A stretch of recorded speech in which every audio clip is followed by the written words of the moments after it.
யாக்கோபின் வாழ்நாள் இறுதிக்கு வந்தது. அவர் தன் 12 மகன்களையும் அழைத்து, கடைசி நாட்களில் உங்களுக்கு என்ன நடக்கும் என்பதை சொல்கிறேன், அனைவரும் அருகில் வாருங்கள் என்றார்.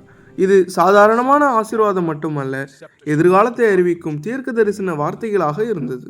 முதலில் மூத்த மகன் ரூபனை நோக்கி, நீ என் பலமும் என் முதற் பயனுமானாலும் நீ தண்ணீரைப் போல நிலையற்றவன், உனக்கு முதன்மை இருக்காது என்றார்.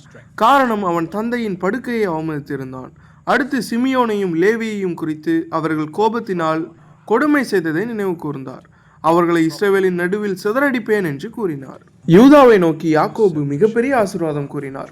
உன் சகோதரர்கள் உன்னை புகழ்வார்கள், அரசின் செங்கோல் உன்னிடமிருந்து நீங்காது. யூதா சிங்கக்குட்டியுடன் ஒப்பிடப்பட்டான். இந்த வார்த்தைகள் அவன் சந்ததியில் இருந்து ராஜாக்கள் எழும்புவார்கள் என்பதை குறித்தது. செபுலோன் கடற்கரையில் வாசம் செய்வான். இசக்கார் பலமுள்ள கழுதை போல் உழைப்பான். தான் தன் ஜனங்களுக்கு நியாயம் விசாரிப்பான். காத் எதிரிகளுடன் போராடுவான்.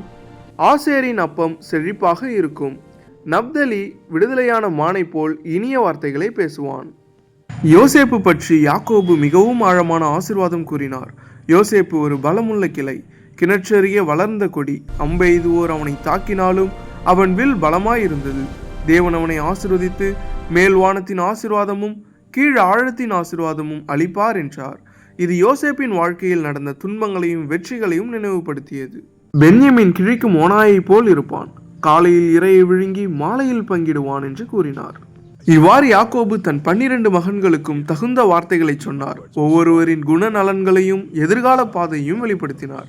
இறுதியில், நான் என் ஜனங்களோடு சேரப்போகிறேன், என்னை என் பிதாக்கள் ஆபிரகாமும் ஈசாக்கும் அடக்கம் செய்யப்பட்ட குகையில் அடக்கம் செய்யுங்கள் என்று கேட்டார்.